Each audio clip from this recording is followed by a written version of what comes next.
सही भाई, यहाँ पे आ जाते हैं। और टू डू का जो है ना हमने राउट बनाया है। सबसे पहले तो उसको टेस्ट करेंगे कि ये चल रहा है या नहीं चल रहा। तो सिंपल आ जाऊँगा मैं यहाँ पे local host 4000 slash to do.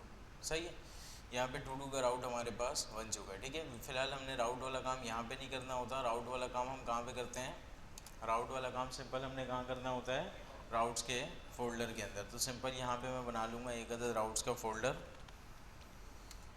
और जो है ना इसके अंदर एक अदद आप फाइल क्रिएट कर सकते हैं टू डू डॉट JS की। ठीक है, और सिंपल इसके अंदर राउट्स के अंदर सबसे पहले आपको क्या चाहिए? एक्सप्रेस चाहिए। तो आप constant express equal to require कर सकते हैं एक्सप्रेस को। ठीक है, अच्छा आपने रिक्वायर कर लिया एक्सप्रेस को। अब आप क्या कर सकते हैं यहाँ पे रिक्वायर करने के बाद जो है ना आप यहाँ से एक्सप्रेस के अंदर जो राउटर का मेथड होता है उसको यहाँ पे मंगवा सकते हैं, एक्सप्रेस डॉट राउटर। और इसको सिंपल आप जो है ना क्या करेंगे, एक अदद वेरिएबल के अंदर रख देंगे। कांस्टेंट वेरिएबल का नाम आप कुछ भी रख सकते हैं, आपकी मर्ज़ी है। और इसी वेरिएबल को आपने यहाँ से क्या करना होता है? एक्सपोर्ट। अच्छा एक्सपोर्ट भी चल जाएगा, लेकिन फ़िलहाल जो है ना हम यहाँ पे बैकएंड वाला तरीका यूज़ कर रहे हैं। तो हमें क्या करना पड़ेगा? Module dot exports equal to router. सही है, अब सिंपल जो है ना यहाँ पे मैं राउट्स वगैरह क्रिएट कर सकता हूँ कि अगर जो हमारे पास राउटर है उस पर गेट की रिक्वेस्ट आती है, ठीक है, और उसका पाथ क्या है? स्लैश का पाथ है। तो इस कॉल बैक में जो भी है ना रिक्वेस्ट कॉमा रिस्पॉन्स, वो सिंपल आप यहाँ पे यूज़र को दिखा दोगे। फॉर एग्जांपल आपने यहाँ से रिस्पॉन्स डॉट सेंड किया टेस्ट। अभी चेक करते हैं जो चीज़ वहाँ पे जैसे चल रही थी क्या यहाँ पे भी चल रही है। तो जल्दी से यहाँ पे टू डू को करेंगे यूज़, और ये वाला टू डू जो है ना यकीनन हमें क्या करना पड़ेगा? यहाँ से रिक्वायर करना पड़ेगा। तो जल्दी से इसको क्या कर लूँगा मैं यहाँ पे? Constant to do equal to require और dot slash route slash to do. सही है, अब चेक करते हैं क्या ये अभी भी बिल्कुल वैसे ही चल रहा है? कुछ भी नहीं किया, जो काम यहाँ पे किया हुआ था वो काम राउट में कर दिया और यहाँ पे एक्वायर करके यूज़ कर लिया। ये छोटा सा काम हमने यहाँ पे किया है। चेक करते हैं, रिफ़्रेश मैंने किया और ये चीज़ अभी भी बिल्कुल वैसे ही चल रही है, और इसको रीस्टार्ट नोट मोड में कर दिया होगा। सही है, अब सिंपल जो है ना यहाँ पे मैं एक काम कर सकता हूँ। यहाँ पे जो है ना इस राउट्स के अंदर मैं बता सकता हूँ कि टू डू में क्या क्या करना है। आपने डेटा ऐड करना है, गेट करना है, वो सारी कहानी मैं इसके अंदर करवा सकता हूँ। लेकिन एक प्रॉब्लम यहाँ पे ये है कि ये सारा काम मुझे जो करना है ना वो सारी लॉजिक में यहाँ पे लिख भी सकता हूँ। लेकिन मैं आपको एक चीज़ बता रहा हूँ कि बेसिकली नोड नहीं, नोड के अलावा भी कुछ आपके पास जो है ना पैटर्न्स होते हैं जिसमें बैकएंड वगैरह क्रिएट किया जाता है। तो उसमें कुछ पैटर्न फॉलो होते हैं, जिसमें एक पैटर्न है MVC पैटर्न। ठीक है, और भी होता है पैटर्न, सिर्फ MVC नहीं है। MVC के अलावा और भी पैटर्न यूज़ होते हैं, लेकिन MVC बहुत ज़्यादा यूज़ होता है खासकर नोड के लिए। ठीक है, नोड या एक्सप्रेस के लिए। तो MVC का सिंपल मतलब होता है मॉडल व्यू कंट्रोलर। सही है, तो यहाँ पे एक चीज़ तो समझ में आ गई, MVC पैटर्न हम फॉलो करेंगे।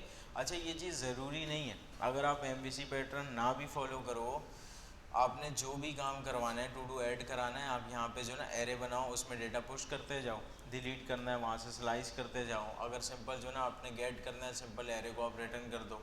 वो सारा काम आप यहाँ पे कर सकते हैं, कोई प्रॉब्लम नहीं है। बिल्कुल वैसे ही अगर मैं राउट भी ना बनाऊँ, सारा काम मैं यहीं पे कर लूँ, राउट वाला भी कर लूँ, ऐड वाला भी कर लूँ, सारी लॉजिक भी यहीं पे लिख दूँ, डेटा भी यहीं से सेव करवा लूँ। वो जो पहली क्लास के अंदर कोर नोड के अंदर हमने किया था, याद है? कोर नोड के अंदर हमने एक ही फाइल बनाई थी और सारा काम हमने वहीं पे किया हुआ था। तो इस तरह से काम किया जा सकता है, कोई प्रॉब्लम नहीं है।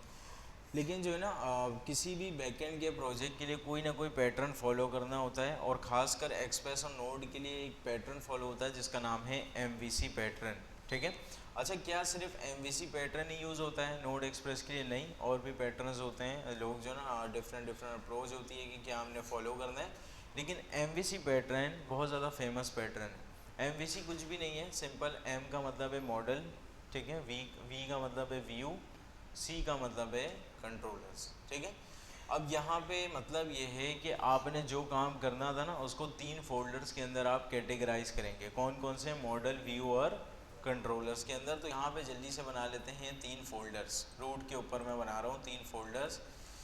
एक का नाम होगा मॉडल्स, दूसरे का नाम होगा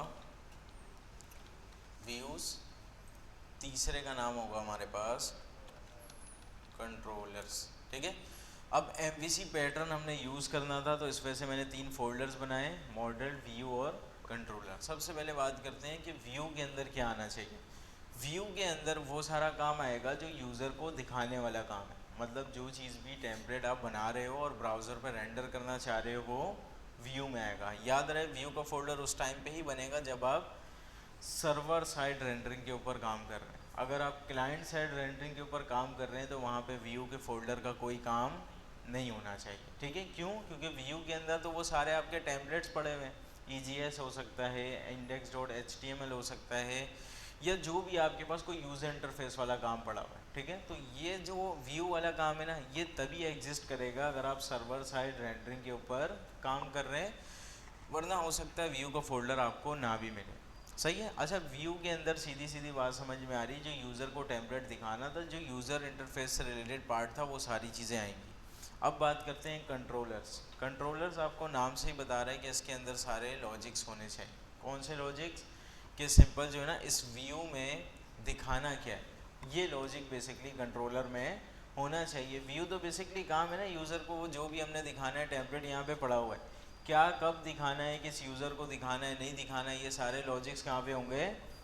कंट्रोलर्स के अंदर होंगे। ठीक है। तो इसका मतलब जो आपका ज़्यादातर काम होने वाला है वो कंट्रोलर से होने वाला है। ठीक है। तो कंट्रोलर्स के अंदर आपने सारे लॉजिक्स वगैरह लिखने होते हैं। अब तीसरा फोल्डर आपके पास बच गया मॉडल्स का। ठीक है। अच्छा, मॉडल्स के अंदर भी जो है ना, कुछ लोगों की डिफरेंट अप्रोच होती है कि मॉडल्स के अंदर सिर्फ और सिर्फ आप डेटाबेस की क्वेरीज़ वगैरह लिखें। कुछ लोग कहते हैं कि डेटाबेस के यहाँ पे कनेक्शंस वगैरह सारी चीज़ें मॉडल्स के अंदर करें, क्योंकि ये सारा काम डेटा से रिलेटेड है। बेसिकली मॉडल का सीधा सीधा मतलब होता है डेटा से रिलेटेड काम। अब कुछ लोग फॉलो करते हैं कि डेटाबेस को कनेक्ट करना भी डेटा से रिलेटेड काम है, तो हम मॉडल्स के अंदर ही रख दें। कुछ लोग बोलते हैं नहीं यार, डेटाबेस का कनेक्शन का काम जो है ना वो कॉन्फ़िग के अंदर होना चाहिए। तो कुछ लोग ये डिफरेंट अप्रोच फॉलो करते हैं। फिलहाल अभी हम इतना डेप्थ में नहीं जाएंगे। मॉडल का मैं सीधा सीधा मतलब आपको ये बता रहा हूँ कि जो डेटा से रिलेटेड काम है ना, वो सारा का सारा कहाँ होगा? मॉडल्स के अंदर होगा। देखो, डेटा मॉडल्स में पड़ा हुआ है। ठीक है। और आपने जो ना व्यूज़ के अंदर आपने वो रखा हुआ है कि जो यूज़र जिससे देख पाएगा डेटा को। अब कौन सा डेटा कब उठाकर व्यू में रखना है, ये जो सारी लॉजिक है ना, ये कंट्रोलर्स के अंदर रखी हुई। बात समझ में आ रही है? मॉडल्स के अंदर डेटा से रिलेटेड काम होगा, व्यूज़ के अंदर आपके सारे टेम्पलेट्स होंगे। What is template? जो यूज़र को आपने दिखाना है, कोई भी यूज़र इंटरफेस। ठीक है। कंट्रोलर्स के अंदर क्या होगा? कंट्रोलर्स के अंदर आपके लॉजिक्स होंगे, कौन सा डेटा कब उठाकर व्यू में रेंडर करना है, ये सारे लॉजिक क्या होंगे? कंट्रोलर्स के अंदर। मतलब जो है ना, आप इतना समझ लो कि कंट्रोलर बहुत ज़्यादा मेन फाइल है, ज़्यादातर कोड आपका यहीं पे होने वाला है। ठीक है। मेन तो खैर आप मॉडल को भी कह सकते हो कि अगर आपको डेटा ही नहीं मिलेगा तो आप कंट्रोल किस चीज़ को करोगे। ठीक है। तो कंट्रोलर को आप इतना समझ लो कि कंट्रोलर के अंदर आपका कोड ज़्यादा होने वाला है बस। ठीक है। अभी फ़िलहाल जो ना, यहाँ पे हमने राउट क्रिएट कर लिया और हम आ जाते हैं इस राउट के अंदर। अभी हमने रिस्पॉन्स टेस्ट तो सेंड किया था और ये हमें नज़र भी आ रहा है। फ़िलहाल हमें ये करना थोड़ी था, हमें क्या करना था, हमें तो सिंपल जो है ना 2 राउट्स बनाने थे। कौन कौन से? एक बनाना था ऐड का, ठीक है, मतलब पोस्ट का। दूसरा बनाना था गेट का, जिसके थ्रू हम चेक कर पाएँ कितने टू डूज हमारे लिस्ट के अंदर रखे हुए। तो 2 राउट्स यहाँ पे बनने थे, लेकिन 2 राउट्स मैं यहाँ पे बना तो दूंगा, जैसे कि मैंने यहाँ पे राउटर डॉट पोस्ट भी बना लिया। अगर राउटर डॉट पोस्ट और सिंपल ये चलता है स्लैश ऐड के ऊपर। अब जो भी लॉजिक लिखनी है मैं यहाँ पे लिख तो सकता हूँ, लेकिन वो बेहतर प्रैक्टिस नहीं है। ये सारी लॉजिक्स कहाँ पे होनी चाहिए? कंट्रोलर्स के अंदर। अच्छा, कंट्रोलर्स के अंदर भी जो है ना, आप डायरेक्ट यहाँ पे एक ही फाइल बना के काम नहीं करोगे। ठीक है। जैसे राउट्स के अंदर अभी हमारे पास राउट टू डू के लिए हम बना रहे हैं, तो टू डू के लिए एक फ़ाइल है। अभी अगर मैं फॉर्म के लिए बनाऊंगा तो फॉर्म डॉट जी एस अलग बनाऊंगा। अगर मुझे ऑथेंटिकेशन के लिए करना है तो ऑथेंटिकेशन डॉट जी एस अलग से बनेगी। तो मतलब हर काम के लिए अलग अलग फाइल्स यहाँ पे बनानी पड़ेगी। इसी तरह कंट्रोलर्स के अंदर भी जो है ना, आपकी पूरी एप्लीकेशन के अंदर मल्टीपल चीज़ें हो सकती हैं, तो हर काम के लिए अलग अलग फाइल्स होनी चाहिए। अगर आप यहाँ पे सिर्फ और सिर्फ index.js बना दो और उसके अंदर सारे लॉजिक्स लिख दो ना, काम चलेगा, कोई प्रॉब्लम नहीं आएगी, लेकिन काम हो जाएगा गंदा। सही है। तो सिंपल जो है ना, कंट्रोलर्स के अंदर आप एक अदद फाइल यहाँ पे बना लो जिसका नाम होगा todo.js। तो सिंपल यहाँ पे मैं फाइल क्रिएट कर रहा हूँ todo.js। अच्छा, todo.js के अंदर हमने क्या करना था, सबसे पहले तो हम यहाँ पे एक अदद एरे रख देते हैं, दिस इज todos, ठीक है। और हमारे पास होंगे दो फंक्शंस होंगे। सिंपल एक का काम होगा टू के अंदर डेटा ऐड करना, दूसरे का काम होगा ये सारा एरे हमें रिटर्न करना। सही है। तो यहाँ पे जल्दी से बना लेते हैं दो फंक्शन, कांस्टेंट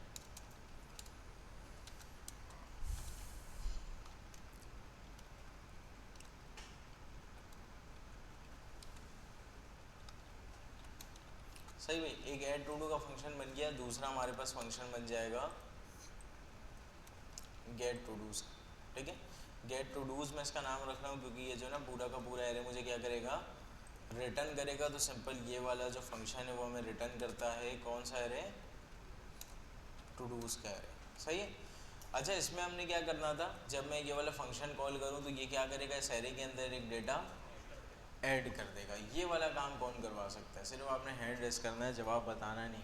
ये काम कौन करवा सकता है कि सिंपल इसको डेटा मिलेगा और ये डेटा लेके इस टू डू के अंदर ऐड कर देगा। टू डू क्या है, एरे है, एरे के अंदर डेटा इंसर्ट करना है, सिंपल सी बात है। कौन करवा सकता है ये काम? हाँ भाई फैज़ान।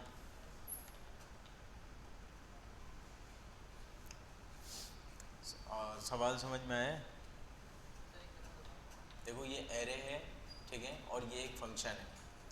इस फंक्शन का काम इतना होना चाहिए कि ये हमसे एक डेटा पूछे, ठीक है, और सिंपल जो भी हम इसको डेटा देंगे वो इस एरे के अंदर ऐड कर देगा। और आसान करूँ इसको, जो भी मैं डेटा इसको एज अ आर्ग्यूमेंट भेजूंगा फंक्शन को, ये एरे के अंदर पुश कर देगा। पुश करते हैं ना एरे के अंदर डेटा ऐड करने के लिए, एरे डॉट पुश। या एरे का नाम क्या है, todos dot push. Push करना क्या है, डेटा कहाँ से आएगा इस फंक्शन के पास? हाँ सही है, फॉर्म से तो आएगा, लेकिन इस फंक्शन के पास तो पहुँचना चाहिए ना डेटा। फॉर्म से तो हम रिक्वेस्ट डॉट बॉडी करके उठा लेंगे, फंक्शन को हमने वहाँ पे यूज़ करना है, तो फंक्शन के पास डेटा कहाँ से आएगा?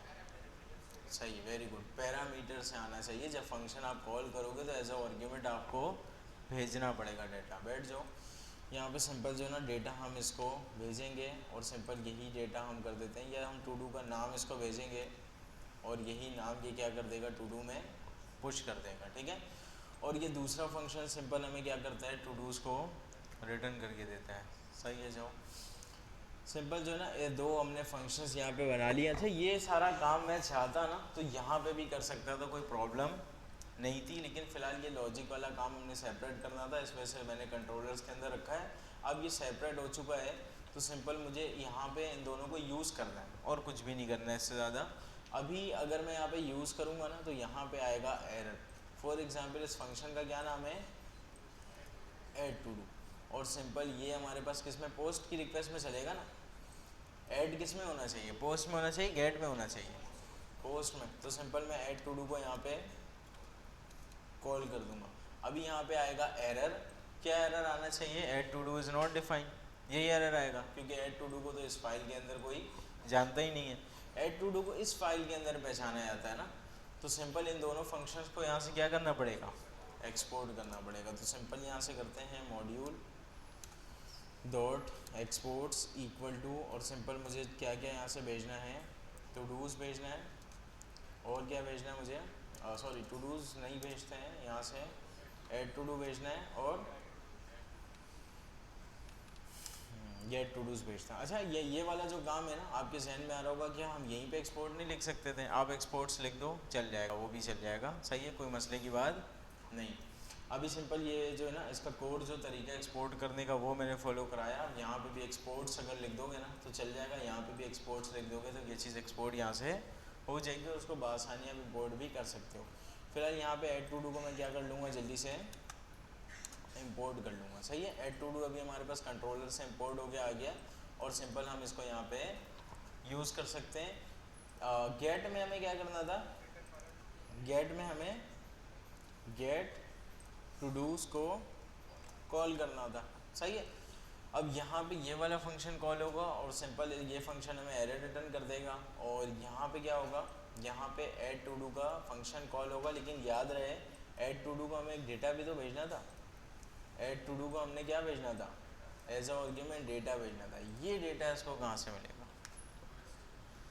अगर यहाँ पे मैं लिख दूँ रिक्वेस्ट डॉट बॉडी, ठीक है, और इसके बॉडी के अंदर हम इसको ले लेंगे नेम के नाम से, सही है, या डेटा के नाम से आप ले लो कि जो भी आप डेटा भेजोगे। अब ये वाला डेटा सिंपल जो है ना आपको बॉडी के ज़रिए भेजना पड़ेगा। ज़रा एक दफ़ा इसको चला कर देंगे क्या कि ये चीज़ चल रही है नहीं चल रही। सिंपल जो है ना अभी तो प्रॉब्लम ये है कि ये बॉडी वाला डेटा मैं भेजूँ कैसे, ये एक प्रॉब्लम है कि हमारे पास तो कोई फ्रंट एंड नहीं है, कोई फॉर्म नहीं है, कोई यूज़र इंटरफेस नहीं है, तो ये बॉडी वाला डेटा हम कहाँ से भेजें। एक तरीका तो ये है सर्वर पे ही फॉर्म बना लिया जाए, दूसरा तरीका ये है रिएक्ट पे फॉर्म बना के उससे रिक्वेस्ट कराई जाए। लेकिन फ़िलहाल बाज़ औक़ात जो है ना आप कहीं पे अगर as a backend developer hire कर रहे हो तो फ्रंट एंड का लेना देना आपसे नहीं है, ठीक है। तो अगर आपने API बना ली है, अब इसको टेस्ट आप कैसे करोगे, फ्रंट एंड तो नहीं है या फ्रंट एंड बन रहा है अभी बना नहीं है और उसने आपको अभी तक एक्सेस दिया नहीं है फ्रंट एंड का।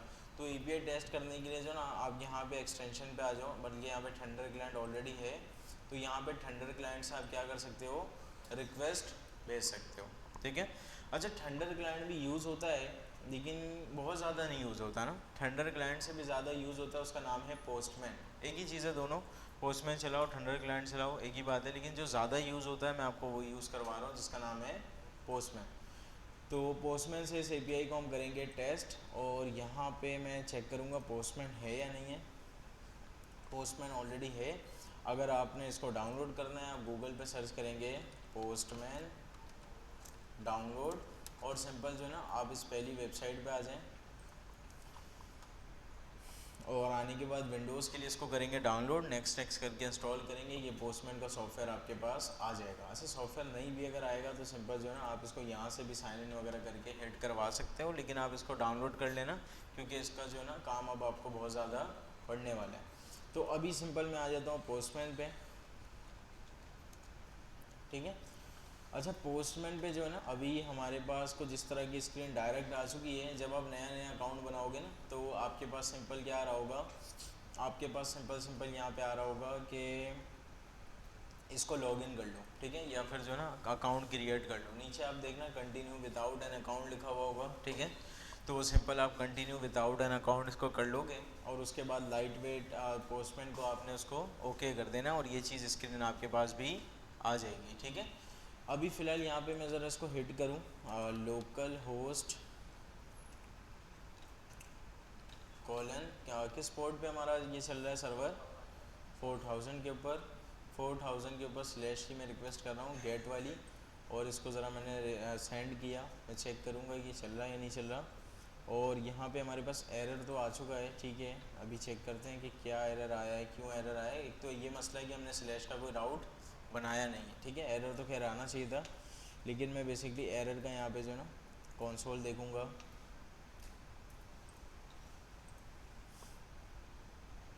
अच्छा यहाँ पे जो ना एरर्स वगैरह तो मुझे बता रहा है, लेकिन इसने मुझे कहीं पे भी इसका कोड नहीं बताया ना, तो मैं उसको ढूंढने की कोशिश कर रहा हूँ कि कहीं पे मुझे ये एरर कोड बताए ताकि वो चीज़ का भी हमें अंदाज़ा हो कि किस टाइम पे क्या एरर कोड आता है। तो अभी फ़िलहाल यहाँ पे आते हैं, यहाँ पे कहीं पे भी कोई कोड नहीं आ रहा है। ये कह रहा है कि सिर्फ़ और सिर्फ कि गेट की रिक्वेस्ट इसको यहाँ पे नहीं मिल रही, सही है। और गेट की रिक्वेस्ट पे इसको स्लैश पे कुछ मिलना भी नहीं चाहिए था क्योंकि यहाँ पे हमने स्लैश का कोई राउट बनाया नहीं था। इसको सिंपल किस पे मिलेगा, स्लैश ऐड पे मिलेगा। तो सिंपल मैं एक काम करूँगा स्लैश ऐड की रिक्वेस्ट करूँगा और यहाँ पे मैं चेक करूँगा कि ये कहाँ पे पहुँच रहा है, स्लैश टू डू, मतलब slash to do slash add, ये हमारा एक्चुअल राउट बन रहा है। तो हिट करते हैं ज़रा slash to do slash add. अच्छा ये रिक्वेस्ट गेट की नहीं है, कौन सी है, पोस्ट की रिक्वेस्ट है, ठीक है। अच्छा यहाँ से पोस्ट की रिक्वेस्ट है और आ जाते हैं यहाँ पे, ठीक है। पोस्ट की रिक्वेस्ट तो हमारे पास है, लेकिन यहाँ पे ये कह रहा है कि इसको जो है ना आपने एक अदद बॉडी भी भेजना है और सिंपल डेटा के नाम से, तो इसको मैं भेज देता हूँ यहाँ से कोई ना कोई डेटा। आप फॉर्म के ज़रिए भी भेज सकते हो। सिंपल अभी मैं यूज़ कर रहा हूँ जेसॉन डेटा, जो आप लोगों ने ऑलरेडी देखा हुआ है डेटा बेसिस के अंदर, तो सिंपल यहाँ पे जेसॉन के ज़रिए मैं भेज देता हूँ डेटा कॉलन टेस्ट। सही है। अभी डेटा की की के ऊपर मैंने टेस्ट भेजा, डेटा ये मैंने सोच समझ के रखा है क्योंकि यहाँ पे मैंने गेट इसको डेटा के नाम से ही किया हुआ है। सही है।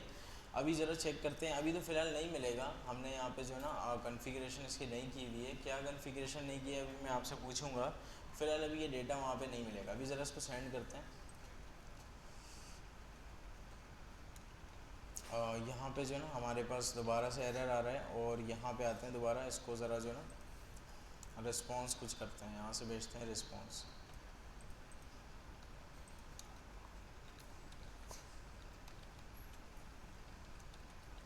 टेस्ट। सही है। और दोबारा से मैंने यहाँ से सेंड किया इसको। अच्छा, ये चीज़ हमारे पास नहीं चल रही है ना, आपका पोस्टमैन आपका यहाँ पे नहीं चल रहा, तो मैं चेक करता हूँ। मेरे ख्याल से इसकी कॉन्फ़िगरेशन आउट हुई है। इसको मैं कंट्रोल एस करूँगा एंड देन सेंड करूँगा। टू डू स्लैश ऐड, कहाँ पे स्पेलिंग मिस्टेक है? सही है, ठीक है। Local host 4000 slash to do slash add, local host slash 4000 slash to do slash add. ठीक है, अब चेक करते हैं। ठीक है, सेंड मैंने किया, इसको कंट्रोल एस कर लेते हैं। अच्छा, यहाँ पे पोस्ट की रिक्वेस्ट आई है, जल्दी से यहाँ पे आते हैं, इसको क्लियर करते हैं। अब जो है ना इसका रिस्पांस मैंने चेक करना है, और यहाँ पे आप चेक करो ये टेस्ट हमें मिल रहा है। अच्छा, ये टेस्ट फ़िलहाल हमने अपने टेस्टिंग पर्पस के लिए किया था, हमें ये टेस्ट थोड़ी करना था। यहाँ पे हमने तो ये ऐड टू डू को कॉल करना था, ऐसे ही था ना। अब ऐड टू डू को कॉल करना था, और मैं चेक करता हूँ ऐड टू डू पे कॉल होने के बाद ये वाला काम आपके पास चल रहा है या नहीं चल रहा है। इसको ज़रा एक काम करते हैं ना, वेरिएबल के अंदर रख के लॉक करवा लेते हैं। कांस्टेंट डेटा इक्वल टू जो भी आप फंक्शन कॉल कर रहे हो वो, और सिंपल यहाँ पे आप लॉग करवा दो डी को। सही है। चेक करते हैं यहाँ पे लॉग में बेसिकली क्या आ रहा है। यहाँ से हमने फॉर्म में भेजा हुआ है डेटा, ठीक है, और यहाँ से हमने डेटा को गेट भी किया हुआ है। चेक करते हैं, इसको मैंने दोबारा हिट किया, पोस्ट की रिक्वेस्ट है, ओके, सारी चीज़ें ठीक है। यहाँ पे अब हमारे पास आ चुका है एक अदद मसला, और ये कह रहा है इंटरनल सर्वर एरर, आपके पास एक अदद यहाँ पे प्रॉब्लम आ रही है। और यहाँ पे जो है ना ज़रा इसको चेक करते हैं, ये मुझे कहीं ना कहीं प्रॉब्लम हो सकता है, बता दें। अच्छा, इसने जो ना मुझे प्रॉब्लम नहीं बताया, और सिंपल ये मुझे सिर्फ और सिर्फ इतना बता रहा है कि 500 इंटरनल सर्वर एरर। इसका मतलब सर्वर से कोई ना कोई बेसिकली इसको यहाँ पे मसला मिल रहा है। एक मसला तो ये है कि ये जो फंक्शन है ना, ये थोड़ा सा ले रहा हुआ टाइम, मुझे यहाँ पे इसको एसिंग अवेट करना पड़ेगा। एक मसला तो ये, अगर मैं ये वाला काम ना करूँ, कंसोल ना करूँ, इसको वेरिएबल के अंदर स्टोर ना करूँ, अब मैं चेक करूँ कि ये क्या सिर्फ एरे के अंदर स्टोर कर पा रहा है, इतना सा तो उसको करना चाहिए ना। अब चेक करते हैं, सेंड मैंने किया, और यहाँ पे अगेन ये वाला इशू हमारे पास आ रहा है। अच्छा, एक मसला तो यहाँ पे ये है कि आप रिक्वेस्ट डॉट बॉडी से जो डेटा उठा रहे हैं, वो डेटा आपको तभी मिलेगा जब आप यहाँ पे वो मिडल वेयर डिफ़ाइन करोगे, एक्सप्रेस डॉट जेसॉन वाला। ठीक है, क्योंकि आपने डेटा वहाँ से कौन सा भेजा हुआ है, जेसॉन वाला। फॉर्म से अगर आप डेटा भेजोगे तो कौन सा यूज़ करना पड़ेगा, URL इनकोडेड वाला। ठीक है, तो अभी ये दो प्रॉब्लम्स हैं, तो मैं एक काम करता हूँ, इन दोनों प्रॉब्लम्स को पहले सॉल्व करते हैं, फिर देखते हैं क्या इशू आ रहा है। App dot use express dot JSON, ठीक है, और यहाँ पे कर देते हैं app dot use URL encoded, और इसको दे देते हैं एक्सटेंडेड फॉल्स। सही भाई। अब ज़रा इसको चेक करेंगे। पोस्ट की रिक्वेस्ट है, हमने यहाँ से जेसॉन में डेटा भेजा हुआ है, यहाँ पे आते हैं इसके बॉडी पे, और ये गया डेटा। ठीक है, अब ज़रा इसको टेस्ट करेंगे। अभी यहाँ पे टेस्ट आया, ठीक है, इसका मतलब डेटा हमारा गया है प्रॉपर, तभी ये वाला रिस्पांस हमारे पास आया। इसका मतलब जो है ना ये वाली चीज़ हमारे पास यहाँ पे चल रही है। ठीक है, ये वाला जो काम है ना, ये वाला काम, ये सिंपल हमारे पास अब चल रहा है तभी हमारे पास ये वाला रिस्पॉन्स चल रहा है। यहाँ पे कोई मसला आता तो ये चीज़ हमारे पास नहीं चलती, क्योंकि मैंने इसको ट्राई कैच के अंदर तो रखा हुआ नहीं है। ट्राई कैच पता है ना क्या होता है, कि अगर ये चीज़ ना भी चलती तो सिंपल ये इधर आ जाता, ठीक है। अगर ये चीज़ हमने ट्राई के अंदर रखा होता तो ये चलाने की कोशिश करता। अब ये कोशिश नहीं कर रहा है, इसको पता है कि ये नहीं चलेगा तो आगे वाला कुछ भी नहीं चलेगा। तो यकीनन जो है ना अभी ये सारी चीज़ें चल रही हैं। तो अब जो हमने डेटा भेजा होगा वो क्या चीज़, ये टेस्ट यहाँ पे कहाँ से आ रहा है ये पूछ रहे हो? खड़े हो बरा, खड़े हो जाओ। क्या नाम है? जिशान, जिशान नाम है ना, खड़े हो जाओ। ये टेस्ट आप पूछ रहे हो कहाँ से आ रहा है? ये तो आपने, हाँ हाँ, नहीं नहीं, ये वो वाला टेस्ट नहीं है, वो तो वहाँ से भी मैंने टेस्ट भेजा हुआ है एज अ रिस्पॉन्स, और डेटा भी मैंने ये जो है ना टेस्ट ही भेजा हुआ है। इसको मैं 1 2 3 कर सकता हूँ, इससे कोई लेना देना नहीं। अभी भी क्या आ रहा है? टेस्ट। सही है, बैठ जाओ। अभी अगर तुम ये पूछते ना कि ये वाला टेस्ट यहाँ से आ कैसे रहा है, तो अभी मैं क्लास से बाहर कर देता। सही है, जो हमने रिस्पॉन्स में भेजे हुए इसको स्ट्रिंग है, तो यहाँ से ये स्ट्रिंग ही आएगा। अच्छा, अभी जो भी आपके पास है ना, आप क्या कर सकते हो, स्लैश के राउट पे चेक कर सकते हो कि क्या क्या आपको ऐसा रिस्पॉन्स मिल रहा है। अच्छा, स्लैश के राउट में क्या हो रहा है, स्लैश का जो राउट है वो आपको रिटर्न क्या कर रहा है, वो आपको रिटर्न कर रहा है ये वाला एरे रिटर्न कर रहा है, ऐसे ही है ना। तो एक काम करते हैं, इसी को एज अ रिस्पॉन्स नहीं भेजना है यहाँ से, रिस्पॉन्स डॉट सेंड, और इसका क्या नाम था, गेट टू डूज। अब ज़रा चेक करते हैं कि स्लैश पे हमें क्या मिल रहा है। और अभी हमारा सर्वर स्टार्ट हुआ होगा, अभी तो जल्दी से हमें ऐड करना पड़ेगा, एक डेटा ऐड कर लेते हैं, टेस्ट, ठीक है। और इसको टेस्ट नहीं, इसको कर देंगे टू डू एडिड, ताकि आपको पता भी तो चले टू डू यहाँ से ऐड हो रहा है, ठीक है। अभी दोबारा से मैंने यहाँ पे 1 2 3 को किया ऐड, टू डू एडिड आ गया, सही है। अब मैं यहाँ पे मारूंगा टू डू स्लैश की हिट, सही है, टू डू स्लैश की हिट। लेकिन याद रहे टू डू स्लैश जो है ना पोस्ट की रिक्वेस्ट नहीं है, कौन सी है, गेट की रिक्वेस्ट। सेंड मैंने किया और ये वाला एरे आपको रिटर्न में मिल गया। जो एरे हमने उधर बनाया होता ना कंट्रोलर के अंदर, उसके अंदर 1 2 3 भी रखा हुआ है, ये आपको रिटर्न में भी प्रॉपर मिल रहा है। फॉर एग्जाम्पल आप एक और हिट करो, आप पोस्ट पे आओ, आप जो है ना ऐड की एक और हिट करो यहाँ पे, और यहाँ पे आप कर दो न्यू डेटा। अच्छा, इसका नाम मैं डेटा से नहीं हटा सकता, क्यों नहीं हटा सकता, क्योंकि ये बॉडी में से जो डेटा मैंने उठाया हुआ है ना, डेटा नाम से उठाया हुआ है, ठीक है। तो इसका थोड़ा ध्यान करना है आपने। अब अगर यहाँ पे मैं सेंड कर रहा हूँ तो टू डू एडिड आया, ठीक है। अब स्लैश की रिक्वेस्ट करते हैं, और ये पोस्ट की रिक्वेस्ट तो नहीं है, कौन सी रिक्वेस्ट है, गेट की रिक्वेस्ट है। तो आप चेक करो दोनों डेटा आया। अच्छा, गेट की रिक्वेस्ट ब्राउज़र से भी तो मार सकते हैं, डायरेक्ट मार सकते हैं ना। तो slash to do slash by default browser जो है ना गेट की रिक्वेस्ट करता है, तो आप चेक करो ये दोनों डेटा आपको ब्राउज़र पे भी मिल रहा है, ठीक है। अच्छा, ब्राउज़र से गेट की रिक्वेस्ट कर सकते हैं, पोस्ट की बाय डिफ़ॉल्ट नहीं कर सकते हैं। सबसे पहले तो मुझे बताएं, ये जितना काम अभी तक हमने किया है ये समझ में आ रहा है? अगर समझ में आ रहा है तो ठीक है, इसको आगे बढ़ाएंगे, फॉर्म बनाएंगे, फॉर्म से पोस्ट की रिक्वेस्ट करेंगे। नहीं समझ में आ रहा है, कोई चीज़ ऐसी जो प्रॉब्लम कर रही हो, तो वो आप पूछ सकते हो। मुझे पता है ये जो पार्ट है ना, ये इनिशियली ऐसा लगता है यार ये बहुत ही कोई अजीब चल रहा है, सही है। जब आप लोग जो है ना फ्रंट एंड से बैक एंड की तरफ आते हो, और जब रिक्वेस्ट वगैरह आप पोस्टमैन से करते हो ना, आप बोलते हो यार आप, मैं आपको सीधा सीधा बताऊँ, बैक एंड डेवलपर जो है ना, समझ लो अंधाधुन काम करता है। उसको यूज़र इंटरफेस का कोई लेना देना नहीं, उसको कुछ नहीं पता यूज़र इंटरफेस क्या है नहीं है। वो सारा यूज़र इंटरफेस वाला हैंडल करता है पोस्टमैन से, और उसकी रिक्वेस्टें मार के रिस्पॉन्स चेक कर रहा होता है। ये बैक एंड डेवलपर का बेसिकली काम ही ऐसा है, सही है। तो ये जो है ना, इसकी खैर आदत हो जाएगी, जब 2 4 दिन हम पोस्टमैन का यूज़ करेंगे ना, तो इसकी आदत इंशाल्लाह हो जाएगी। और ये कोई मुश्किल चीज़ नहीं है, यकीनन ये जो है ना बहुत आसान चीज़ है। आप सिर्फ इतना समझ लो कि हमें चाहिए था फ्रंट एंड चाहिए था, जिसके थ्रू हम क्या करते हैं, यहाँ पे डेटा लिखते हैं और सेंड के बटन पे क्लिक करते हैं।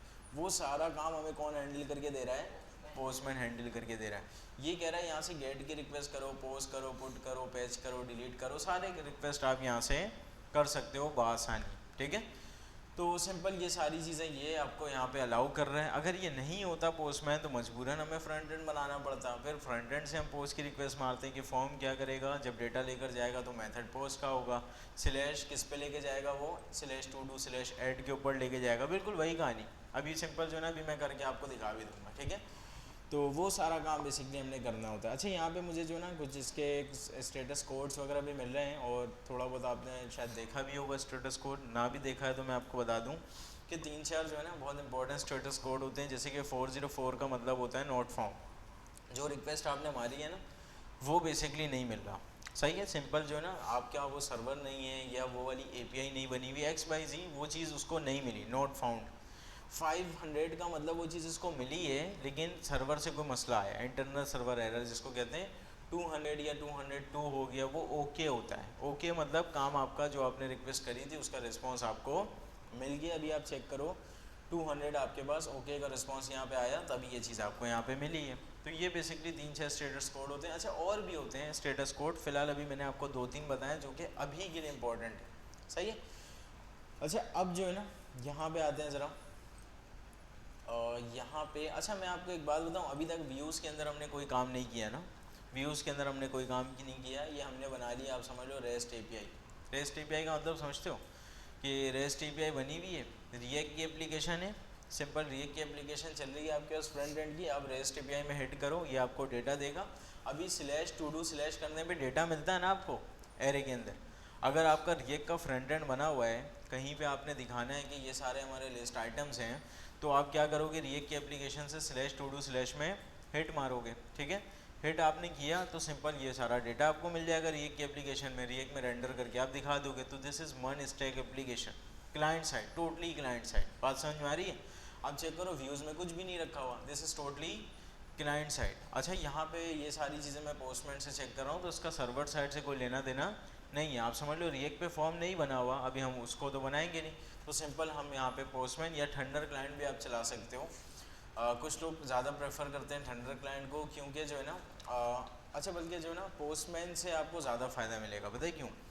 थंडर क्लाइंट में बाज़ औक़ात अगर आपने जो है ना इसके बॉडी के ऊपर इमेज या कोई फाइल्स वगैरह रख के भेजनी है ना, तो मेरे ख्याल से ये फ्री नहीं करता ना आपको। थंडर क्लाइंट कहता है कि यार आप पेड वाला ले लो, टेक्स्ट तक तो ठीक था, फाइल्स और अगर इमेजेस वगैरह भेजनी है एज अ बॉडी रिक्वेस्ट तो सिंपल पेड वाला लेना पड़ेगा। पोस्टमैन मेरे ख्याल से फ्री में आपको अलाउ करता है, अभी का मुझे नहीं पता ये अलाउ करता है नहीं करता है, कुछ टाइम पहले तक तो ये फ्री में आपको ये वाली चीज़ें प्रोवाइड कर रहा था। ठीक है, तो यकीनन पोस्टमैन ज़्यादा बेहतर है और बहुत ज़्यादा फेमस भी है पोस्टमैन। और थंडर क्लाइंट खैर उसी का एक्सटेंशन है। अगर आपने टाइम बचाना है तो थंडर क्लाइंट चलाओ, ठीक है, और थोड़ा प्रोफेशनल काम करना है तो पोस्टमैन यूज़ करो।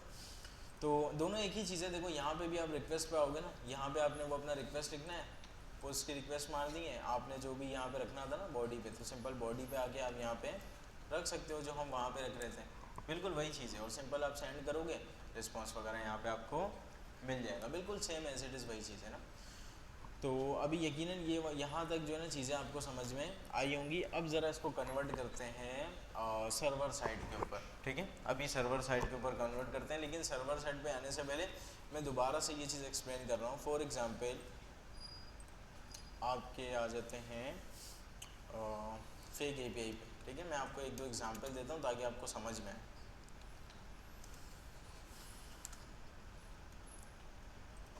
अच्छा ये जो है ना जेसॉन प्लेस होल्डर, मुझे ये 1-2 एपीआई इसने बना कर रखी हुई है। ये कह रहा है कि सिंपल ये एपीआई हिट करोगे ये डेटा आपको मिलेगा। तो सिंपल आप क्या कर सकते हो, ये देखो ये इनकी बनी हुई है एपीआई,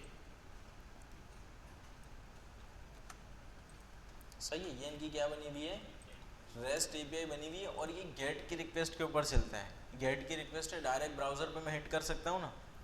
तो अच्छा आप ब्राउज़र पे हिट कर रहे हो, देखो ये डेटा आपको मिल रहा है, डेटा मिल रहा है। ये डेटा ये पता है कहाँ से ला कर दे रहा है, सर्वर से ला के दे रहा है। ठीक है, और ये हमारा सर्वर नहीं है, ये इसका अपना सर्वर होगा कोई जेसन प्लेस होल्डर का। तो इसने यहाँ पे आपको एपीआई बनाकर दी हुई है। और ये एपीआई कौन सी है, ये एपीआई गेट की बनी हुई है। ठीक है, ये जो गेट की है तभी आप यहाँ से हिट कर पा रहे हो।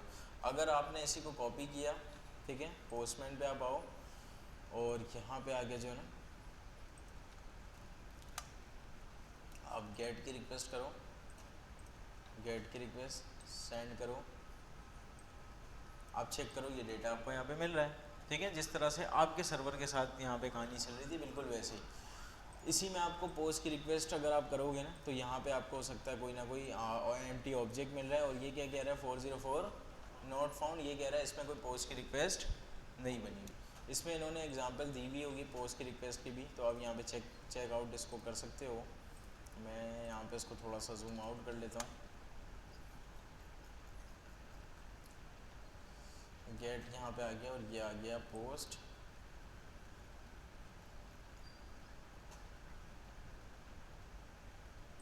अच्छा नहीं, ये पोस्ट की रिक्वेस्ट नहीं है ना, ये कह रहे हैं कि ये आपके पास 100 पोस्ट आ जाएंगे, तो ये भी स्लैश अपना जो ना गेट की ही रिक्वेस्ट है। तो आप सिंपल यहाँ पे स्लैश पोस्ट चेक करो, ये देखो ये भी गेट की ही रिक्वेस्ट है ना, तभी ये सारा डेटा आपके पास 100 पोस्ट का डेटा आपके पास आ रहा है। तो इन्होंने यहाँ पे एग्जाम्पल पे कोई पोस्ट की रिक्वेस्ट नहीं बनाई हुई, जस्ट वहाँ पे वैसे ही समझा दिया कि पोस्ट गेट और जो ना पुट वगैरह आपके पास होता है। फ़िलहाल अभी आपको इतना समझ में आ रहा होगा, ये जो URL है ना, ये कोई आम URL नहीं है, दिस इज़ API। ठीक है, API जो है ना, आप इसको इतना समझ लो, ये हिट करने से आपके पास ये सारा डेटा आ रहा है। यहाँ तक बात समझ में आई? अब ज़रा आते हैं आपके LMS में। ठीक है, LMS देखा है ना आपने, और आते हैं आपका बैच 18 चल रहा है, आ जाते हैं यहाँ पे अटेंडेंस में। ठीक है, यहाँ पे कुछ डेटा आ रहा है जो कि यकीनन बैकएंड से आ रहा होगा, फ्रंट एंड से तो नहीं आ रहा ना। आपने अभी अटेंडेंस मार किया, अटेंडेंस यहाँ पे आ रही है, इसका मतलब कंप्लीट ये फुल स्टैक चल रहा है, बैकएंड से डेटा आ रहा है। ये वाला डेटा इस फ्रंट एंड को कैसे मिल रहा है?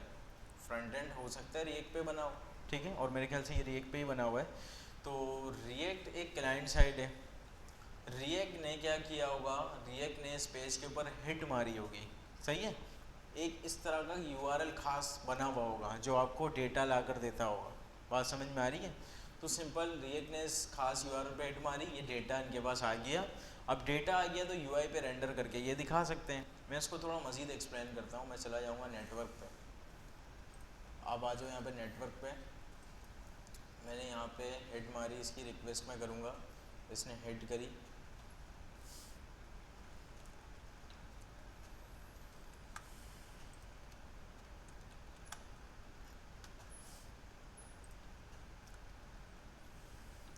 अच्छा यहाँ पे कुछ डेटा हमारे पास आ रहा है। अभी देखते हैं कि क्लास अटेंडेंस मेरे पास क्या यहाँ पे आ रही है। मैंने इसको ओपन किया, आप चेक करें, ये सारा का सारा डेटा आपके पास API से आ रहा था, सही है। ये वैसे ही डेटा है जैसे आपको जेसन प्लेस होल्डर दे रहा था, ऐसे ही है ये डेटा, मिलता जुलता है। हाँ, इसके अंदर डेटा डिफरेंट है, इसके अंदर आपके स्टूडेंट का डेटा रखा हुआ है, आप चेक करो, ये वैसा ही डेटा है जेसॉन के फॉर्मेट का, ठीक है। अब ये जो खास तरह का URL है ना, आप वो भी चेक कर सकते हो कि ये खास तरह का URL ये है, ठीक है। अच्छा, ये सारी चीज़ें मैं आपको दिखा रहा हूँ, ऐसा नहीं घर जाके आप इसको पोस्ट में सेट करो और ये जो है ना LMS ही अपना आप बैठा दो, ऐसा नहीं करना। खैर, मैं आपको ये सारी चीज़ें बता रहा हूँ सिर्फ आपकी प्रैक्टिस के लिए। खैर, ये LMS इतना हल्का है भी नहीं कि आप इसको हिट मारो और ये बैठे हैं, ठीक है। तो फिलहाल जो ना ये कह रहा है कि इस URL पे /API/attendance अगर आप हिट मारते हो ना, अगर आप हिट मारते हो तो सिंपल आपको रिस्पॉन्स में सारा डेटा मिलता है। What is response? यहाँ पे ज़रा मैं कोड में आपको थोड़ा सा याद दिलाऊँ, रिस्पॉन्स क्या था जो आप रिस्पॉन्स में भेजते हो। अभी रिस्पॉन्स में हमने क्या भेज दिया था, पूरा का पूरा एरे भेज दिया था। तो एरे के अंदर जो आइटम्स थे नज़र आ रहे थे ना, अगर इनके पास ये सारा स्टूडेंट का डेटा पड़ा हुआ है तो वो एज अ रिस्पॉन्स अगर वो भेज रहे हैं तो उसमें कौन सी बड़ी बात है, रिस्पॉन्स में तो आप कुछ भी भेज सकते हो। तो ये वाली API में हेड करने से ये रिस्पॉन्स आपको मिलता है। अच्छा, याद रहे ये यहाँ पे मिल रहा है। अब इसकी पे लॉजिक लगी हुई है ना कि मैंने एज अ ट्रेनर लॉगिन किया हुआ है तो ये रिस्पॉन्स मुझे मिल रहा है। यूज़र ID उसने जो ना ऑथेंटिकेट किया है पहले मुझे, पहले मिडलवेयर से, कि मैं ट्रेनर हूँ भी या नहीं हूँ। स्टूडेंट होऊंगा तो यकीनन अटेंडेंस का डेटा आपके पास डिफरेंट दूसरे स्टूडेंट का नहीं आएगा। तो ये रिस्पॉन्स आने से पहले एक मिडलवेयर चेक हुआ होगा। उसकी बात हमने पहली क्लास में कर ली थी कि डिफरेंट डिपार्टमेंट से काम होता हुआ आ रहा है। अभी ये फाइनल रिस्पॉन्स है कि अगर आपने यहाँ पे हिट मारी है ना तो ये आपको मिला है रिस्पॉन्स, ठीक है। अब ये रिस्पॉन्स जब आपके पास बैकएंड से आ चुका है तो आप इसको कंसोल पे भी रख सकते थे ना। जब रिस्पॉन्स आ रहा है आप वेरिएबल में रखते हैं, कंसोल डॉट लॉग कर देते। इन्होंने कंसोल भी रखने की जगह रिएक्ट पे जो इन्होंने यूज़र इंटरफेस बनाया हुआ था ना, अच्छा सा टेबल वगैरह बनाया हुआ था, यहीं पे इन्होंने क्या कर दिया, उसको रेंडर कर दिया।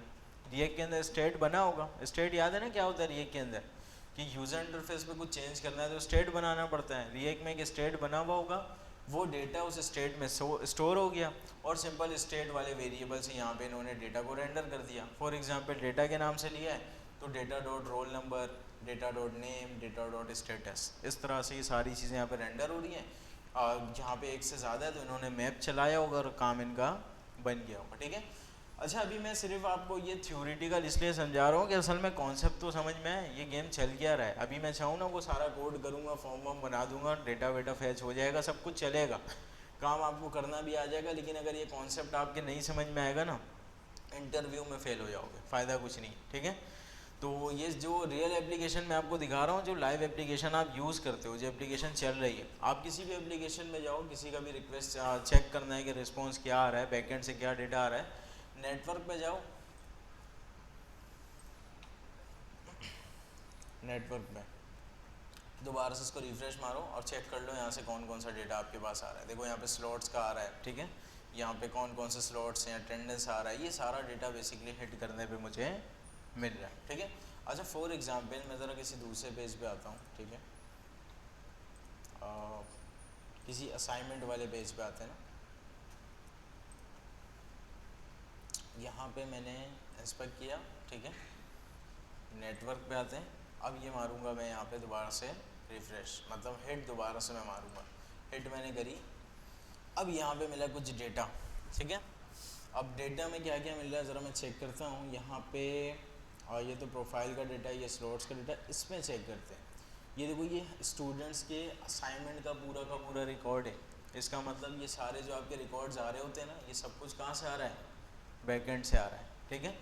अब ये एज अ रिस्पॉन्स की सारी चीज़ें आपको मिल रही हैं। अच्छा, इसका स्टेटस कोड वगैरह हमने डिस्कस कर लिया ना कि ओके की रिपोर्ट है तो इसका मतलब 200 और नो 404 इसका मतलब नॉट फाउंड, तो ये सारी चीज़ें हमने देखी। अब ये सारा रिस्पॉन्स आ रहा था, सारा रिस्पॉन्स आ गया कि ये स्टूडेंट आईडी है, ये असाइनमेंट की आईडी है। फ़िलहाल इन दोनों आईडी से अब अभी हमारा लेना देना नहीं है, वैसे ये बड़े काम की चीज़ है ना। अभी यहाँ पे आप समझो कि यहाँ पे जो ना इसका टेक्स्ट आ गया, जो इसने जो ना फाइल्स वगैरह लगा कर भेजी थी वो आ गया, इसका स्टेटस आ गया, मैंने अप्रूव किया नहीं किया है, इसने कब सबमिट किया था, कब ये डेटा डेटाबेस में क्रिएट हुआ है, कब इसने दोबारा से इसमें एडिट किया है, स्टूडेंट किस स्टूडेंट ने किया है, ये स्टूडेंट की आईडी, उसका रोल नंबर, उसका जो ना इंडक्शन आ रहा है, उसका फुल नेम आ रहा है, उसका ईमेल और स्टूडेंट की इमेज, ये सारी चीज़ें यहाँ पे मिल रही हैं मुझे। एज अ रिस्पॉन्स जब सारी चीज़ें मिल रही थी तो यहाँ पे दिखाना कोई मसला था। फॉर एग्जांपल ये रिएक्ट का यूज़र इंटरफेस है, यहाँ पे IMG का टैग लगा हुआ है, IMG का टैग है। सोर्स जो है ना, सोर्स इन्होंने बताना था तो इन्होंने यहाँ पे इससे उठा लिया, इसको इन्होंने एक वेरिएबल के अंदर रखा हुआ डेटा। तो सिंपल ये आएंगे डेटा डॉट और यहाँ पे आ जाएंगे, इमेज इनका आता है यहाँ पे data dot student details dot image, और सिंपल ये जो जिसकी भी इमेज होगी ना, ये वाला URL आपके IMG टैग में ऐसे करके यहाँ पे लग जाएगा। आप ज़रा इसको चेक करो, ये ऐड करने से बच्चे की इमेज आ रही है, सही है। तो इस तरह से जो है ना आपके IMG टैग में भी इमेजेस खुलती हैं। तो ये बेसिकली सिनेरियो इसका यहाँ पे चल रहा होता है, ठीक है। अभी सिंपल ये सारी चीज़ें मैं आपको रियल एप्लीकेशन से इस वजह से समझा रहा हूँ कि ये जो है ना इसका थोड़ा सा कॉन्सेप्ट आपको समझ में आए, बाकी कोड करना, डेवलपमेंट करना कोई मसला नहीं है, खासकर 2026 के टाइम पे, ठीक है। तो अभी आते हैं, इसको ज़रा बंद करेंगे, इसको भी बंद करते हैं। ये जो फेक API वगैरह हमने देखा था, इसकी सारी चीज़ हमने इसकी कहानी देख ली है, इसको भी करते हैं बंद। अब आ जाते हैं दोबारा से अपने इस सर्वर के ऊपर। अब /to_do के ऊपर क्या आ रहा है, /to_do के ऊपर हमारा वो एरे आ रहा है जो बेसिकली यहाँ पे रखा हुआ है, ठीक है। तो सिंपल मैंने /to_do की हिट मारी तो वो एरे आ गया एज अ रिस्पॉन्स ये सारी चीज़ें मिली, ठीक है। अब जो है ना मैं एक काम कर सकता हूँ, इसको कर देते हैं रिस्पॉन्स से कन्वर्ट रेंडर के ऊपर, ठीक है। इसको जो है ना यहाँ से हम क्या कर देंगे, रेंडर कर देंगे। रेंडर मीन्स आप सिंपल समझ लो कि यहाँ पे यूज़र इंटरफेस रेंडर करवा देंगे। अब एक तरीका तो ये है क्लाइंट साइड पे हम काम करें, क्लाइंट साइड वाला काम आसान है। रिएक्ट पे तो आप यूज़र इंटरफेस बना सकते हो, रिएक्ट पे आपने यूज़र इंटरफेस बनाया, फैच आपने यूज़ किया होगा, रिएक्ट के अंदर फैच यूज़ किया आपने, किया ना। तो सिंपल फैच के अंदर आप ये रखोगे लोकल 4000/to_do, तो आपको ये डेटा मिलेगा, आप रेंडर करके दिखा दोगे। अब यहाँ पे सर्वर साइड वाला काम अचीव करते हैं, जो कि थोड़ा सा बनस्बत रिएक्ट वाले या मन स्टैक वाले या क्लाइंट साइड से थोड़ा सा हो सकता है आपको मुश्किल लगे, ठीक है। मुश्किल तो आपको तब तक ही लगेगा जब तक आप लोग प्रैक्टिस नहीं कर रहे हो। प्रैक्टिस करोगे तो यकीनन ये चीज़ भी रिएक्ट जैसी आसान लगेगी। अभी आते हैं यहाँ पे, अब यहाँ पे जो है ना हमें करना था रेंडर, और रेंडर हम कैसे कर सकते हैं, index dot h t m l से रेंडर कर सकते हैं, लेकिन प्रॉब्लम ये है index dot h t m l से स्टैटिक डेटा रेंडर होता है, ठीक है। फॉर एग्जांपल अगर यहाँ पे व्यू के अंदर मैंने बनाया todo dot h t m l, सही है, और यहाँ पे लिखा हुआ है H1 के अंदर लिस्ट ऑफ टू डूज, और ये वाला टेम्पलेट, ये वाली फाइल मुझे यहाँ पे रेंडर करनी है, तो यहाँ पे मैं सेंड फाइल करूँगा और उस फाइल का पाथ दे दूँगा। पाथ कैसे देते हैं वो आपने पढ़ा हुआ है ना, पाथ को मैं रिक्वायर करूँगा, पाथ डॉट ज्वाइन करूँगा, सिंपल मैंने उसकी पूरी वो सारी पाथ वाली कहानी कर दी एंड देन वो चीज़ हमारे पास चले जाएगी। प्रॉब्लम क्या है, प्रॉब्लम ये है यहाँ पे तो मुझे लिस्ट आइटम भी तो दिखाने हैं, जो लिस्ट आइटम ऐड होते जा रहे हैं बेसिकली उस टू डूज़ के अंदर, जैसे कि मैंने 1 2 3 रखा, फिर मैंने न्यू डेटा रखा, कल को मैं 2 3 लिस्ट आइटम, तो ये लिस्ट आइटम मैं इस तरह से थोड़ी रख सकता है स्टैटिक। ये तो तब ऐड हो रहा है ना जब हम पोस्ट की रिक्वेस्ट कर रहे हैं, वहाँ पे पोस्ट की रिक्वेस्ट कर रहे हैं तब एरे में ऐड हो रहा है, और वो एरे से हमें ये डेटा मिल रहा है, ठीक है। तो ये वाला काम होना चाहिए डायनामिक। डायनामिक काम HTML से पॉसिबल नहीं है, इसको क्या करना पड़ेगा, EJS में ऑलरेडी इंस्टॉल किया हुआ था इनिशियली, जब हमने बैकएंड का प्रोजेक्ट इनिशियलाइज किया था तो उस टाइम पे मैंने इंस्टॉल किया हुआ था। जल्दी से इसको बता देते हैं, हम यहाँ पे यूज़ कर रहे हैं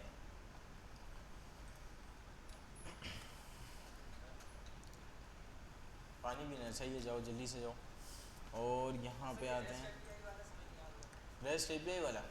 देखिए अभी तक जो हमारे पास API बनी हुई है ना, दिस इज़ रेस्ट API, ठीक है। इस रेस्ट API का मतलब ये है कि मैं इसको पोस्टमैन से चाहूँ पोस्टमैन से हेड करूँ, मैं इसको किसी रिएक्ट की एप्लीकेशन से चाहूँ रिएक्ट की एप्लीकेशन से हेड कर सकता हूँ।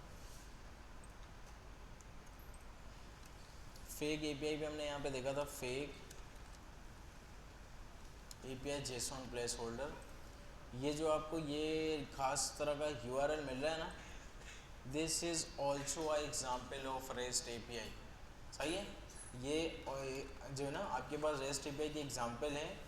अगर आप इस API को हिट करेंगे ना तो आपको मिलेगा डेटा, सही है। इसी तरह से रिएक्ट हिट करेगा तो उसको मिलेगा सर्वर से डेटा, वो डेटा टेम्पलेट में रेंडर करके दिखा सकता है, सही है। तो सिंपल क्लाइंट साइड एप्लीकेशन उसके पास चलेगी। तो ये है आपके पास रेस्ट API काम। अब इस रेस्ट API को आप सर्वर साइड के लिए भी यूज़ कर सकते हैं, मतलब आपके पास कोई क्लाइंट के ऊपर कोई यूज़र इंटरफेस नहीं बना हुआ, सर्वर का ही काम होगा कि ये जो डेटा है ना इसको उठा के सर्वर पे ही कोई टेम्पलेट बनाए, उसको रेंडर करें एंड देन ब्राउज़र पे विद टेम्पलेट विद डेटा आपको एज अ रिस्पॉन्स भेज दें। तो ये काम अब हम यहाँ पे करने जा रहे हैं, सही है। तो क्या करना है, हमें कोई मुश्किल काम नहीं है। यहाँ पे हमें जो है ना टू डू डॉट EJS हमने बना तो लिया है, अब इसको व्यू इंजन बता देते हैं जल्दी से।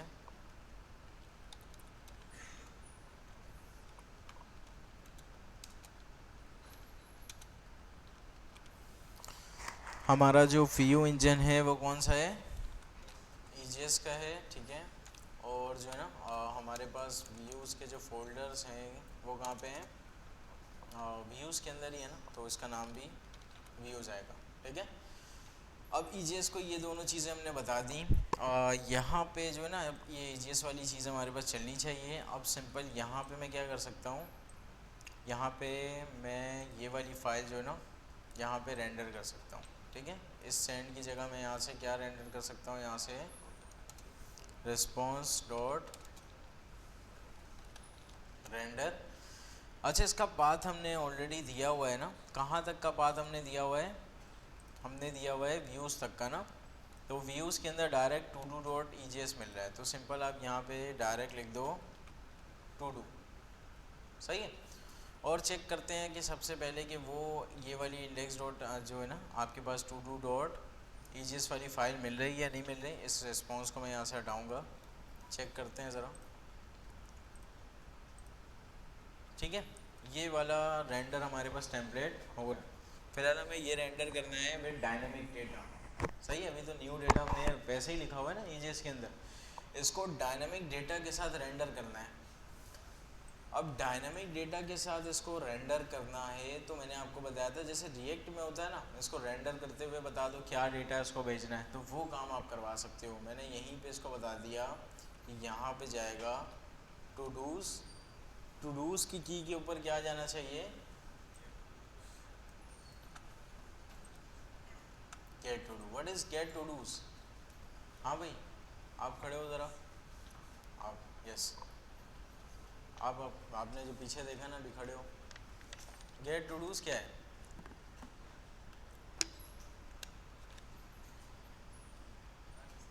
नहीं पता? क्लास से बाहर चल जाओ। क्या कर रहे थे?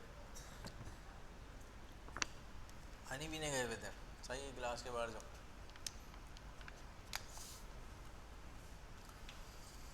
अच्छा, ये गेट टू डूज हमारे पास ये फंक्शन है जो कि आपको क्या रिटर्न करता है, आपको ये वाला एरे रिटर्न करता है। सही है। अब जो है ना इसको ज़रा चलाते हैं। यहाँ पे ये चीज़ पहले चल रही है नहीं, इसको ज़रा चेक करेंगे। अभी भी ये चीज़ चल रही है नॉर्मली, कहीं पे कोई मसला नहीं आया। अब जो ये डेटा आपने टू डूज़ के नाम से भेजा हुआ है, ये डेटा आपको यहाँ पे मिल जाएगा। ठीक है। ये डेटा जो ना एरे में है, तो एरे यहाँ पे बेसिकली आपको मिल जाएगा। कैसे मिलेगा? आप यहाँ पे कर सकते हैं ईजेस के सिंटैक्स का यूज़। ठीक है।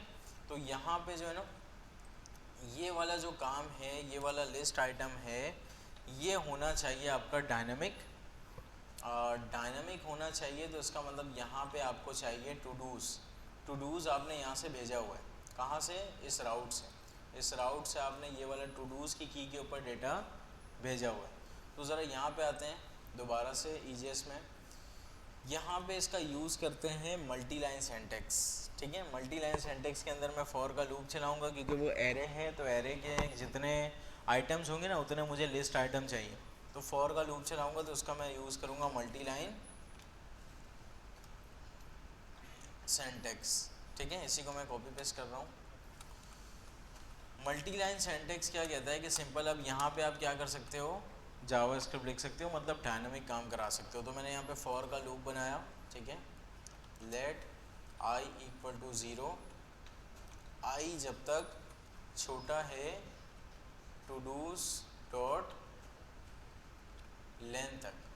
सिंपल आपने क्या करना है, i प्लस प्लस करना है, और ये आ गया आपका कर्ली ब्रेसेस। ये सिंपल जो है ना, ये वाली लाइन यहाँ पे हो गई ख़त्म, और लास्ट में आपने इस कर्ली ब्रेसेस को कर दिया क्लोज। ये आपका हो गया फॉर लूप। अब इसके अंदर आप जो भी काम करोगे वो कितनी दफ़ा होगा, जितनी टू डूज की लेंथ होगी। इसके अंदर फ़िलहाल के लिए मैं li रख रहा हूँ टेस्ट। चेक करते हैं इसको ज़रा अभी।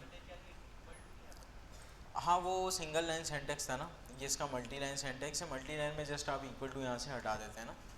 अभी ज़रा इसको चेक करते हैं। रिफ़्रेश मैंने किया, सबसे पहले तो लिस्ट आइटम एम्प्टी हो गए। एक दो ज़रा टू डूज़ को ऐड करते हैं यहाँ पे। पोस्ट की रिक्वेस्ट आते हैं, पोस्ट की request slash to do slash add. Data हमने यहाँ पे ऐड किया, todo edit, okay. Refresh मैंने किया, यस, यहाँ पे टेस्ट आया। लेकिन याद रहे ये टेस्ट, यहाँ पे तो आपने न्यू डेटा दिया हुआ है, ये टेस्ट आपका डायनामिक नहीं है, ये टेस्ट तो आपने हार्ड कोडेड लिखा हुआ है। सही है। ये टेस्ट भी आपको क्या करना है, डायनामिक करना है। ठीक है। अच्छा, मैं आपको बताऊँ, ये बहुत इंपॉर्टेंट चीज़ चल रही है। अगर मैंने क्लास में बात करते हुए देखा ना, बीच बीच में मुझे आवाज़ें आ रही हैं, आप लोग बात कर रहे हो, तो मैं आउट कर दूँगा क्लास से। ये इतनी इंपॉर्टेंट चीज़ है, अगर आपने इसको मिस कर दिया ना, तो आपके लिए आगे चल के बहुत प्रॉब्लम आ जाएगी। क्योंकि आप इसको जितना हल्के में ले रहे हो ना, ये इतना हल्का है नहीं। अभी तो खैर आप कोड कर नहीं रहे हो, देख रहे हो। घर पे आके इसको एक दफ़ा करना, तो फिर आपको पता चल जाएगा कि ये कोड कितने आसानी से चल रहा है। ठीक है। तो जो ना अभी यहाँ पे थोड़ा सा कंसंट्रेट करो, आप लोग बात वगैरह जो भी करना है, बहुत ज़्यादा इंपॉर्टेंट बात है, क्लास से बाहर जाके कर लो। सही है। अभी यहाँ पे टेस्ट जो है ना, टेस्ट जो है वो भी हमारे पास स्टैटिक है, इसको भी करना है डायनेमिक। तो यहाँ पे यूज़ करूँगा मैं इसका सिंगल लाइन सिंटैक्स। और ठीक है, मेरे ख्याल से इक्वल टू जो है ना, चलो वहाँ पे आता है, यहाँ पे आता है, देख लेते हैं। अभी यहाँ पे परसेंटेज एंगल ब्रेक लगाते हैं। ठीक है। अब जो है ना, मैं एक काम करूँगा, यहाँ पे मुझे चाहिए था टू डूज़, ठीक है, का इंडेक्स नंबर आई, ये चाहिए था ना मुझे, जो भी वहाँ पे रखा हुआ है। ज़रा चेक करते हैं। रिफ्रेश मैंने किया और यहाँ पे आ गया न्यू डेटा। इसका मतलब ये अब वो डायनेमिक डेटा आ रहा है जो आपने ऐड किया था। फॉर एग्जांपल आप डेटा 2 को दोबारा से ऐड कर रहे हो, सेंड आपने किया, टू डू एडिड, आपने डेटा 3 की रिक्वेस्ट करी और टू डू एडिड, डेटा 4 की रिक्वेस्ट करी, आपके पास यहाँ पे टू डू एडिड। अब यहाँ पे आप एपीआई को हिट करो, ये सारे के सारे डेटा आपके पास यहाँ पे यूआई पे रेंडर हो रहे हैं, ठीक है। तो ये बेसिकली जो अभी हमने काम किया है ना, this is server side rendering, ठीक है। उस टाइम पे यहाँ पे स्लैश टू डू की हिट करने से जेसन फॉर्मेट में सिर्फ और सिर्फ डेटा आ रहा था। अभी सिर्फ और सिर्फ ये डेटा नहीं है, ये पूरा का पूरा यूज़र इंटरफेस है। क्यों? क्योंकि अभी मैंने CSS लगाया नहीं है, तो इसलिए आपको इतना अजीब लग रहा है। ये CSS आप लगा सकते हो, लेकिन याद रहे CSS की फ़ाइल डायरेक्ट थोड़ी चलेगी, उसको पब्लिक में रखना पड़ेगा, फिर इसको जो है ना एक्सप्रेस को बताना पड़ेगा कि ये फाइल स्टैटिक है। तो सिंपल आप क्या करोगे, एक्सप्रेस डॉट स्टैटिक करोगे, बता दोगे और सिंपल वो CSS भी इम्प्लीमेंट हो जाएगी। तो इस तरह से बेसिकली ये वाला काम आप यहाँ पे करवा सकते हैं। अब पूरा का पूरा आपके पास टेम्पलेट विद डेटा यहाँ पे रेंडर हो रहा है। इससे पहले क्या हो रहा था, जेसन फॉर्मेट में सिर्फ और सिर्फ क्या आ रहा था आपके पास एज अ रिस्पॉन्स डेटा। अब अगर यहाँ पे आए हम नेटवर्क पे चेक करें, हेड करी मैंने, तो आप यहाँ पे चेक करो नेटवर्क पे जो है ना, यहाँ पे मुझे कोई वैसा रिस्पॉन्स नहीं मिल रहा जैसा मुझे वहाँ पे मिल रहा था, ठीक है। वहाँ पे रिस्पॉन्स में मुझे क्या मिल रहा था, सिर्फ और सिर्फ जेसन डेटा। यहाँ से मैंने एज अ रिस्पॉन्स कुछ भेजा ही नहीं है। वहाँ से जब भी कोई स्लैश टू डू की रिक्वेस्ट करता है तो आप चेक करें, यहाँ से एज अ रिस्पॉन्स सेंड मैंने किया ही नहीं है। इस लाइन को तो मैंने हटा दिया था। मैं यहाँ पे डायरेक्ट क्या कर रहा हूँ, पूरा का पूरा टेम्पलेट रेंडर कर दे रहा हूँ, ठीक है। तो ये this is server side rendering. ये फ़र्क होता है सर्वर साइड रेंडरिंग और क्लाइंट साइड रेंडरिंग के ऊपर। यहाँ तक अगर किसी ने कोई क्वेश्चन पूछना है तो पूछ सकते हैं आप। कोई भी क्वेश्चन नहीं है? यस, सही है। देखो, अगर आप फ्रंट एंड बना रहे हो ना, तो इसकी नीड ही नहीं है। इसको यहाँ से डिलीट कर देंगे, ये व्यू का फोल्डर यहाँ से चला जाएगा। फ्रंट एंड आपका सर्वर साइड रेंडरिंग नहीं करे और फ्रंट एंड आपने क्लाइंट रिएक्ट पे बनाया हुआ है, नॉट पॉसिबल, नहीं हो सकता। नेक्स्ट जेएस पे कन्वर्ट करना पड़ेगा, ठीक है। हाँ, अगर आप चाहते हो कि सर्वर साइड रेंडरिंग चले तो ये वाला काम ऐसे कर सकते हो। हाँ, अगर आपने फ्रंट एंड रिएक्ट पे बनाया हुआ है और आप सर्वर साइड रेंडरिंग कराना चाह रहे हो तो पॉसिबल नहीं है, ठीक है। इसी वजह से नेक्स्ट आइए, नेक्स्ट सर्वर साइड रेंडरिंग करती है और नेक्स्ट के फेमस होने की वजह यही है कि this is server side rendering. Next चल रही होती है कंप्लीट सर्वर साइड रेंडरिंग के ऊपर, ठीक है। अच्छा, अभी मुझे बताएं कि ये चीज़ें समझ में आ रही हैं आप लोगों को? अच्छा, जो है ना, अगर कोई चीज़ नहीं समझ में आ रही हो, अगर ऐसा लग रहा है कि बहुत मुश्किल चल रहा है, कोई टेंशन वाली बात है, तो आप बता सकते हैं, कोई मसला नहीं है। आप ये भी बोल सकते हैं कि सर ये टॉपिक आप मुझे जो ना हम लोगों को दोबारा से नेक्स्ट क्लास में करवा दिएगा। ये अगर समझ में आ रहा है तो बहुत अच्छी बात है, आप जल्दी से आगे बढ़ोगे और इंशाल्लाह नेक्स्ट क्लास में कोई नए टॉपिक्स देखेंगे। कोशिश करना कि इसकी आप लोग प्रैक्टिस करो ताकि मज़ीद चीज़ें आप लोगों को क्लियर हो। कंट्रोलर पे आते हैं, todo.js पे। इसमें राउट्स पे, हाँ भाई। अच्छा, अब जो है ना इसमें थोड़ा सा मॉडिफिकेशन ये करते हैं कि हमारे पास क्लाइंट के ऊपर तो कोई फॉर्म नहीं बना हुआ। सिंपल हम टू डू ऐड करने के लिए पोस्टमैन का यूज़ कर रहे हैं। टू डू ऐड करने के लिए कोई सर्वर से फॉर्म नहीं भेजते। प्रीवियस क्लास में हमने फॉर्म बनाया था ना सर्वर पे। यस,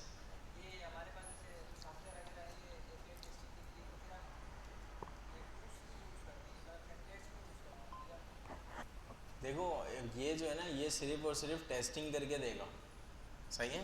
इसका यूज़र से कोई लेना देना नहीं है। ये सिर्फ और सिर्फ क्या करेगा, एपीआई टेस्ट करेगा।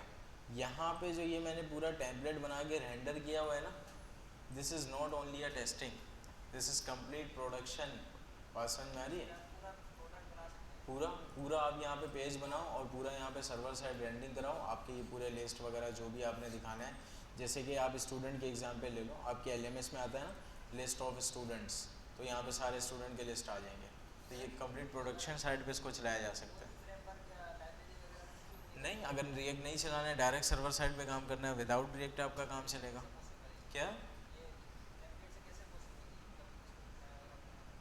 देखिए अगर रिएक्ट पे आपने यूज़र इंटरफेस नहीं बनाना है ना, आप यूज़र इंटरफेस यहाँ से बनाएं, ये 100% पॉसिबल है। कंप्लीट सर्वर साइड एप्लीकेशन बनेगी without using any react template, कोई मसला नहीं है, कोई प्रॉब्लम नहीं है, ठीक है।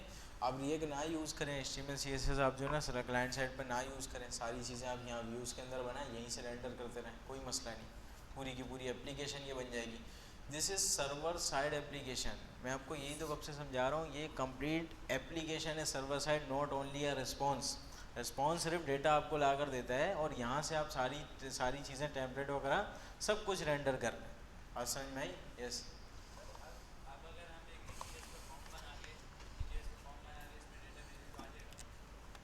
वेरी गुड, बिल्कुल कर सकते हैं। और यही अभी मैं क्वेश्चन आप लोगों से कर रहा था कि ये काम कौन करवा सकता है कि ये इसका फॉर्म बनाकर सर्वर से भेजें, और जो डेटा हम ऐड वाला काम पोस्टमैन से कर रहे हैं वो हम ईजीएस से करेंगे, ताकि ये पोस्टमैन की कहानी यहाँ से ख़त्म हो जाए। ये काम कौन करवा सकता है? कोई भी कोशिश तो एटलीस्ट कर सकते हैं ना। कोई है क्लास में? क्या चीज़? देखो ये जो हम यहाँ पे जो है ना, यहाँ पे जो हम इसको डेटा भेज रहे हैं, ठीक है, ये वाला डेटा भेजने के लिए मेरे पास होना चाहिए एक अदद फॉर्म यूज़र इंटरफेस पे। यूज़र तो फॉर्म वगैरह से डेटा ऐड करेगा ना, यूज़र का पोस्टमैन से क्या ताल्लुक है? तो ये वाला फॉर्म आप बनाओ सर्वर पे, मतलब कि व्यूज़ के अंदर form.egs, उसको आप स्लैश के ऊपर या /to/do/add के ऊपर उसको ओपन कर दो, ठीक है। /to/do/add के ऊपर आप उसको ओपन यहाँ पे कर दो, और सिंपल आप क्या करो, यहाँ पे उस फॉर्म के अंदर डेटा लिख के ऐड पे क्लिक करो, और ये लिस्ट आइटम यहाँ पे ऐड होते रहें। समझ में आई? जो काम मैं पोस्टमैन से कर रहा हूँ ना, ये काम सिंपल हमारे पास उस फॉर्म से होगा। कौन करवा सकता है ये काम? आप ट्राई कर सकते हो, ठीक है। इसको जो है ना